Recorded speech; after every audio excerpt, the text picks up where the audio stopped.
Hello. So let discuss what is mass and wait.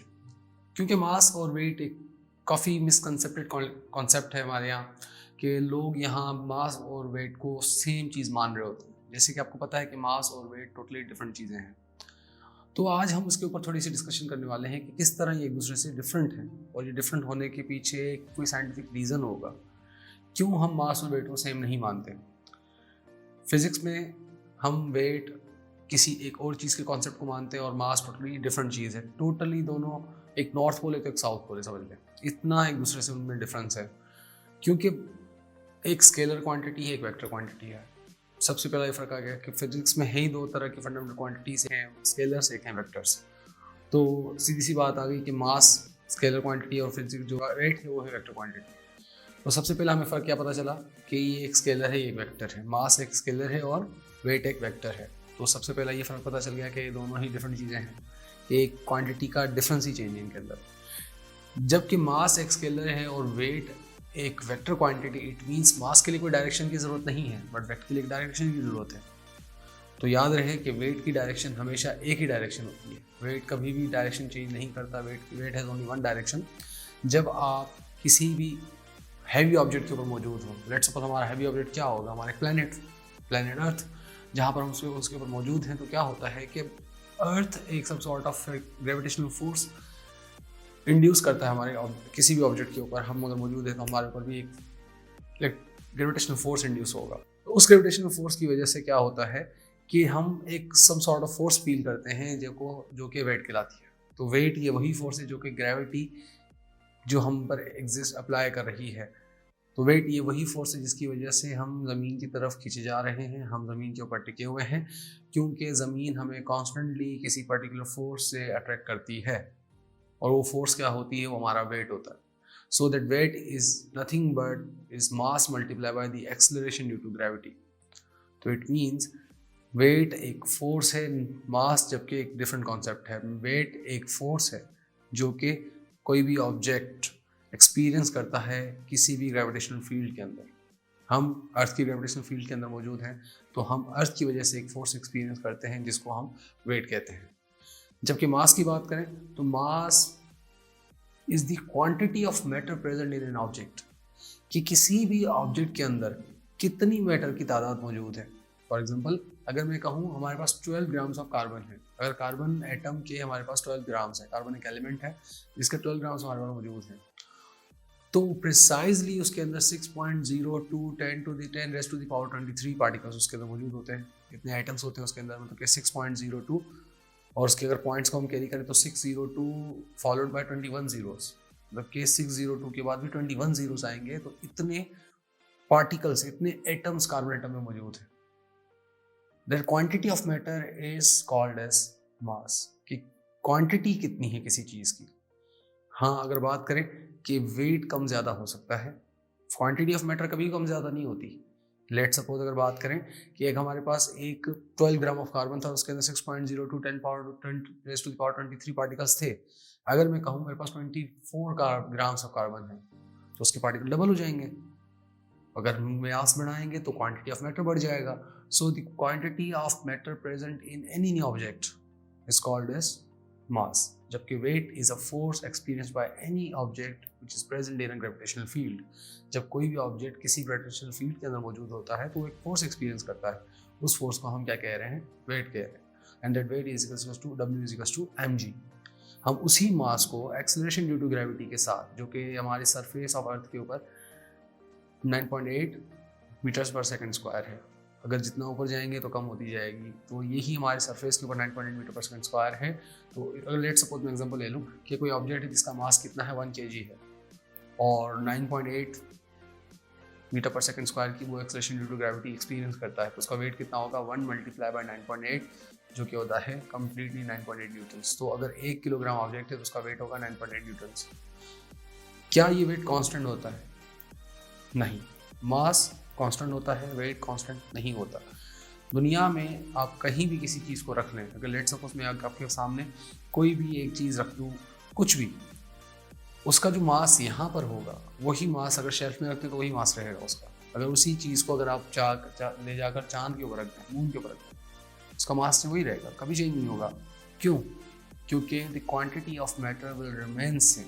उसके अंदर जो मैटर की तादाद है, मैटर के मादे की तादाद कितनी है, वो तादाद हमेशा सेम रहती है। वो चेंज नहीं होती तो एटलीस्ट मैटर की क्वांटिटी चेंज नहीं होती, तो mass is nothing but the quantity of matter, तो इसलिए वो भी चेंज नहीं होता। तो मास कहीं भी जहाँ भी होता है वैसे का वैसा रहता है, कभी भी चेंज नहीं होता।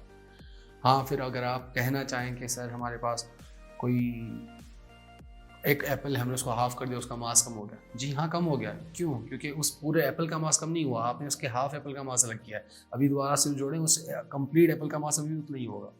हाँ, उसके कुछ पार्टिकल्स उस नाइफ पे लग गए होंगे, उसको भी हमें ऐड करना पड़ेगा, क्योंकि एप्पल का मास जितना था वही रहेगा। हम चाहे उसको अलग कर रहे हैं तो वो अलग चीज़ हो रही है, उसी मास के हम दो हिस्से कर रहे हैं। मेरा कहने का मतलब क्या है कि कोई भी चीज़ अगर कहीं भी मौजूद है उसका मास सेम रहता है, कहीं भी रखें, चाहे वो अर्थ के अंदर रखें।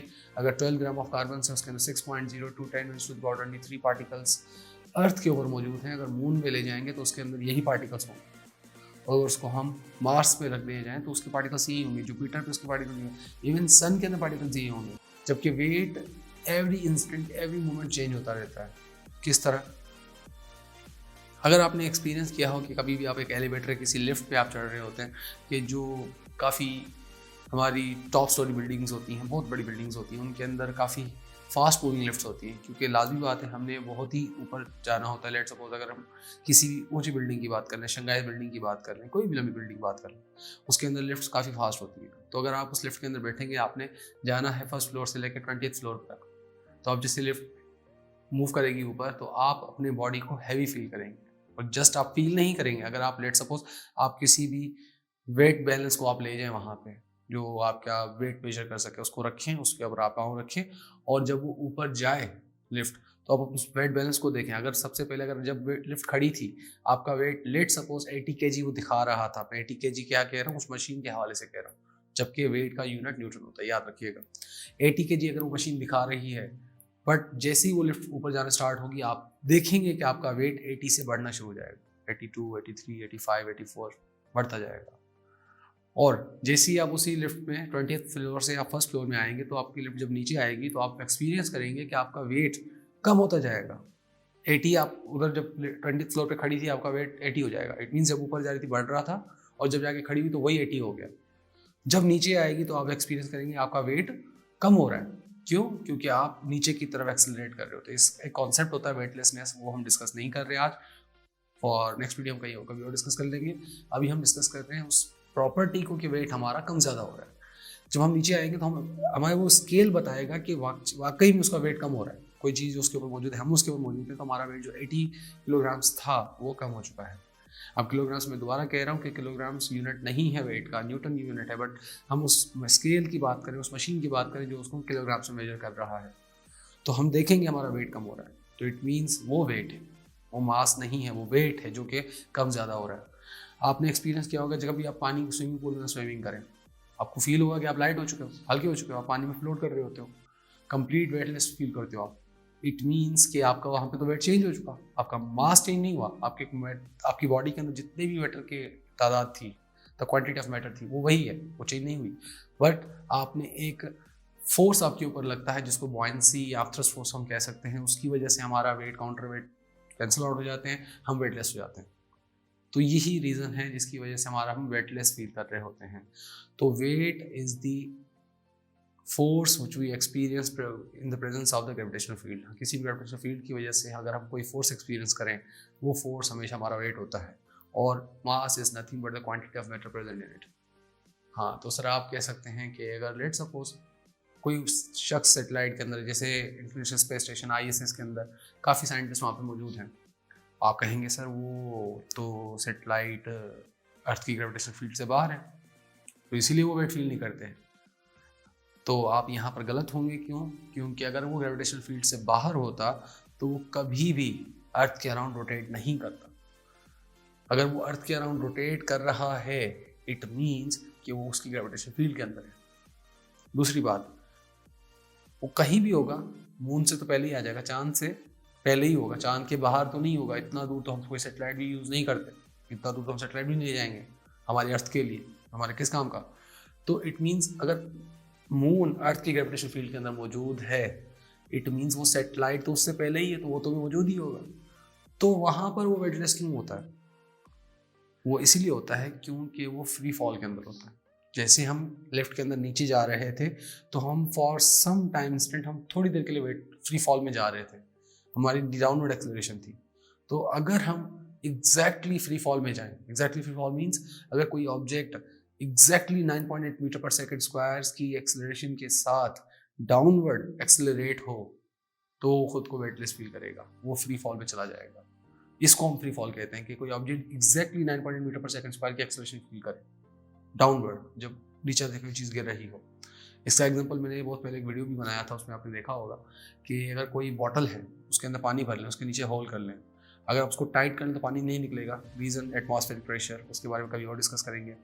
तो जब वो पानी वो नीचे नहीं गिरा, आप उसको लूज़ करेंगे तो उसका वेट उसको नीचे पुल करेगा और वो पानी पीछे से बाहर ना गिरना शुरू हो जाएगा। अब क्या होगा कि लेट्स सपोज अगर आप किसी भी हाइट पे आ जाएं, किसी अपनी छत पे आ जाएं, आप उस बॉटल को वहाँ से ड्रॉप करें, तो जिस वक्त आप उसको ड्रॉप करेंगे तो क्या होगा कि जब वो पानी बाहर आ रहा था आपके हाथ में था, जैसे आपने ड्रॉप किया वो पानी बाहर आना बंद हो चुका है, क्योंकि उस पानी का वेट खत्म हो चुका है, वो वेटलेस हो चुका है। उस बॉटल की तरह वो बॉटल भी वेटलेस है, वो पानी भी वेटलेस है। इट मीन्स जिस तरह कोई सेटेलाइट के अंदर मौजूद एक साइंटिस्ट है, वो कंटिन्यूसली समझ लो अर्थ की तरफ गिर रहा है, उसका वेट नहीं है, वो वेटलेस है, बट वो गिर रहा है। तो गिर क्यों नहीं रहा? आपका सवाल यही होगा कि वो कंटिन्यूसली अगर वो ज़मीन की तरफ आ रहा है तो ज़मीन के ऊपर स्ट्राइक क्यों नहीं कर रहा? तो उसका भी रीज़न है क्योंकि उसका हॉरिजॉन्टल कंपोनेंट ऑफ वेलोसिटी इतना ज़्यादा है कि वो उसको उस ऑर्बिट में बरकरार रखता है कि हर डिस्टेंस, डिपेंडिंग डिस्टेंस अर्थ से कितना दूर है कोई चीज़, उसकी एक ऑर्बिटल स्पीड होती है कि ऑर्बिटल वेलोसिटी होती है लगभग। तो कोई भी ऑर्बिटल वेलोसिटी के अंदर तकरीबन कोई satellite almost minimum 8 kilometre per hour, sorry kilometre पर सेकंड की स्पीड से भी होते हैं काफ़ी सैटेलाइट्स। तो अगर इतनी स्पीड के साथ वो रोटेट कर रहा है, इट मीन्स उसका जो horizontal component of motion velocity है वो इतना ज़्यादा है कि डाउनवर्ड को वो काउंटर कर रहा है। इसका एग्जांपल बिल्कुल इस तरह है कि अगर आप बारिश में कभी भी तेज़ भागें तो आप ज़्यादा भीगेंगे, स्लो जाएंगे तो कम भीगेंगे। रीज़न क्योंकि आप जब बारिश की डायरेक्शन में सीधा भागते हैं तो बारिश आपके पास बिल्कुल एक वेक्टर की तरह आ रही होती है, एक डायरेक्शन पकड़ के आ रही होती है। जैसे ही आप उसकी तरफ फास्ट भागते हैं तो उसका हॉरिजॉन्टल कंपोनेंट बढ़ जाता है, डाउनवर्ड कंपोनेंट कम हो जाता है, तो आपको सारी बारिश सामने से लगती है, इसलिए आप पूरा भीग जाएंगे जब आप तेज़ भागेंगे तो। और जब आप स्लो जाएंगे तो आप इतना शायद ना भीगें। पर मैं बात कर रहा था वो सेटेलाइट के ऊपर, सेटेलाइट क्यों हमारे अर्थ के ऊपर फॉल नहीं करता, सिर्फ रीज़न ये है कि उसका हॉरिजॉन्टल वेलोसिटी कंपोनेंट इतना ज़्यादा है कि वो उसमें रोटेट कर रहा है, उसको नीचे गिरने की ज़रूरत नहीं है क्योंकि उसका डाउनवर्ड वेलोसिटी कंपोनेंट इतना ज़्यादा नहीं है। तो हमेशा वो वेटलेस इसलिए फील करता है क्योंकि वो फ्री फॉल के अंदर होता है। ठीक, तो यहाँ से हमें क्या पता चला कि मास और वेट कंप्लीटली डिफरेंट चीज़ें हैं। मास हर जगह सेम होता है। उस सेटेलाइट के अंदर मौजूद साइंटिस्ट अगर ज़मीन पे 70 kg का था, उसी दिन वो अगर ज़मीन वहाँ से वहाँ गया है तो वो क्या होगा, उसका मास वही होगा। और हाँ, टाइम के साथ उसका चेंज होता जाएगा क्योंकि वेटलेसनेस की वजह से उसकी बॉडीज़ जो प्रेशर ज़मीन पे फील करती हैं, वो जो फोर्स ज़मीन के ऊपर फील करती है, तो उसके काउंटर पार्ट में हमारी बोन्स मजबूत होती है। जब वहाँ पर जाते हैं तो वो जो फोर्स एक्सपीरियंस नहीं होती तो वो ऑटोमेटिकली वीक होना शुरू हो जाती हैं, तो उसका बोन मास काफ़ी लूज़ होता है, काफ़ी ज़्यादा परसेंटेजेस में लूज़ होता है जब वो सेटेलाइट के अंदर होता है। तो ये सब छोटी छोटी चीज़ें हैं कि मास और वेट कंप्लीट डिफरेंट चीज़ें, हमें इस चीज़ों को ध्यान रखना चाहिए कि हम कभी भी मास और वेट को सेम कंसिडर ना करें। Mass is completely different thing, weight is completely different thing. Mass is the quantity of matter present in an object and weight is the force which we experience in the presence of the magnetic field, sorry gravitational field।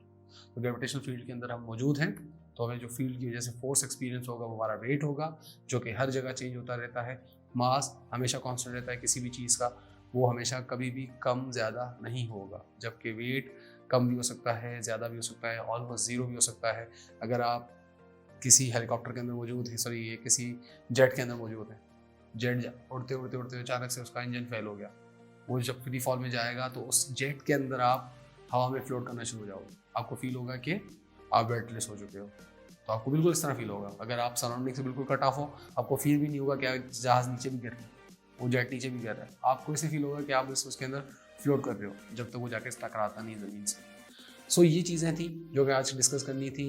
आज एक बिल्कुल random video बनाना था तो इसलिए random video मास और wait को लेकर मैंने समझा दिया। कल से इंशाल्लाह न्यू वीडियोस आने वाले हैं, वही पुराना तरीका बट इस मरतबा फिजिक्स के साथ। So I hope you like this video. अगर वीडियो अच्छा लगा हो तो लाइक करें, सब्सक्राइब करें और अपने दोस्तों के साथ भी शेयर करें। अल्लाह हाफ़िज़।